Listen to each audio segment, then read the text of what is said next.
नमस्कार, मैं सलोनी नांदे और आप देख रहे हैं केसरी उजाला न्यूज। मौजा सुम थाना क्षेत्र में पिछले 3 साल से सड़क का काम चल रहा है। सड़क ऊंची होने के कारण सारा पानी खेतों में जमा हो रहा है और खेती तालाब जैसी हो गई है। इसी वजह से किसानों को काफी नुकसान हो रहा है। किसान महादेव दहाके और अन्य किसानों ने निर्माण कार्य कर उन्हें मुआवजा देने की मांग की है। उन्होंने कहा कि नाली बनाओ, नहीं तो वे भूख हड़ताल करेंगे। रमजी पाटील, मी रिटायरमेंट आहे आणि हे शेतीत पाणी साचलंय कसं? पहिली महत्त्वाची गोष्ट म्हणजे हा मौजा सुमठाणा या ठिकाणी काय झालेलं आहे, NMARDचा रोड बनलेला आहे। या रोडने काय झालं, हा रोड झाला उंच आणि जमीन गेली खाली। त्यामुळे काय होऊन राहिलं, प्रत्येक शेतकऱ्याच्या म्हणजे या महादेवरावजी डहाके यांच्या शेतात भरपूर एवढं पाणी साचून राहिलं आहे की 4 वर्षापासून यांना एकही पैशाचं पीक झालेलं नाही।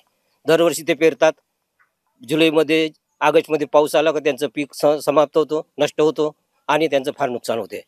त्यांना अजूनही कोणी भरपाई दिलेली नाही। त्यांनी अनेक वेळा NMARD कडे अर्ज दिले, तहसीलदाराकडे अर्ज दिले, पण कोणीही त्याच्यावर ॲक्शन घेतलेली नाही।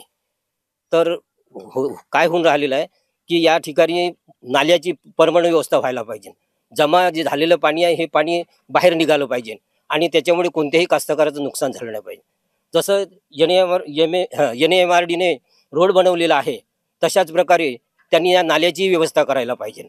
कारण जसा रोड बनवला तशाच प्रकारे नाल्या जर बनल्या तर कोणत्याही कास्तकाराचं नुकसान होणार नाही। सरकार काय करतो, आपली व्यवस्था करतो, कास्तकाराची व्यवस्था करत नाही। कास्तकाराला नुकसानीत टाकतो आणि त्याच्यामुळे फार नुकसान होऊन राहिलेलं आहे।